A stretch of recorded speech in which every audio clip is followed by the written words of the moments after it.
নমস্কার বন্ধুরা, welcome to হুদীপ sports. তো এই ভিডিওতে তোমাদের জন্য থাকছে বেশ কিছু গুরুত্বপূর্ণ খবর। তো কোথাও যেও না, শেষ পর্যন্ত ভিডিওটা দেখতে থেকো, অনেক কিছু রয়েছে এই ভিডিওতে তোমাদের জন্য। এবং ভিডিওটা শুরুর আগে যারা যারা চ্যানেলে নতুন তারা কিন্তু অবশ্যই চ্যানেলটাকে সাবস্ক্রাইব করে পাশের বেল আইকনটিকে প্রেস করতে একদমই ভুলবে না।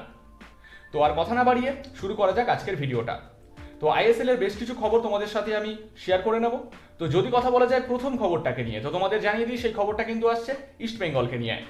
ইস্ট বেঙ্গল তাদের দলে সাইন করিয়ে নিয়েছে একজন গুরুত্বপূর্ণ ভারতীয় ডিফেন্ডারকে। 24 বছর বয়সী ভারতীয় ডিফেন্ডার মার্তন রায়না, এই প্লেয়ারটা কিন্তু আসছে ইস্ট বেঙ্গলে। একদম অফিসিয়াল নিউজ এই খবরটা।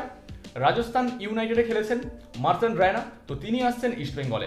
খুব তাড়াতাড়ি তোমরা কিন্তু ইস্ট বেঙ্গলে মার্তন রায়নাকে দেখতে পাবে। তো মার্তন রায়না এই গুরুত্বপূর্ণ ভারতীয় ডিফেন্ডার, তিনি ইস্ট বেঙ্গলে এলে সেটা ইস্ট বেঙ্গলের জন্য কতটা ভালো হবে, তোমাদের কি মনে হয় অবশ্যই কমেন্ট করে জানাতে কিন্তু একদমই ভুলবে না। এই ছিল প্রথম খবরটা। এর পাশাপাশি আরও একটা খবর ইস্ট বেঙ্গলের উঠে আসছে, যেটা হচ্ছে যে ইস্ট বেঙ্গল তাদের দলে সাইন করাচ্ছে একজন গুরুত্বপূর্ণ ভারতীয় মিডফিল্ডারকে, রামসাঙ্গা ক্লাইচুন। এই ভারতীয় মিডফিল্ডার তিনি কিন্তু আসছেন ইস্ট বেঙ্গলে। এটাও কিন্তু একদম অফিসিয়াল খবর। তো সবকিছু একদম কনফার্ম, ইস্ট বেঙ্গলে আসছেন রামসাঙ্গা ক্লাইচুন। খুব তাড়াতাড়ি কিন্তু তোমরা এই ভারতীয় মিডফিল্ডারকে ইস্ট বেঙ্গলে দেখতে পাবে। তো রামসাঙ্গা ক্লাইচুন ইস্ট বেঙ্গলে এলে সেটা ইস্ট বেঙ্গলের মাঠকে কতটা শক্তিশালী করবে, তোমাদের কি মনে হয় অবশ্যই কমেন্ট করে জানাতে একদমই ভুলবে না। তো এই ছিল খবরগুলো।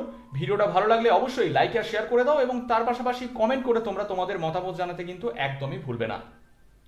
এবং চ্যানেলটাকে সাবস্ক্রাইব করে পাশের বেল আইকনটিকে প্রেস করতে একদমই ভুলবে না, তাহলে কিন্তু তোমরা এরকম আরও নতুন নতুন খবর আমাদের চ্যানেলে কিন্তু পেয়ে যাবে।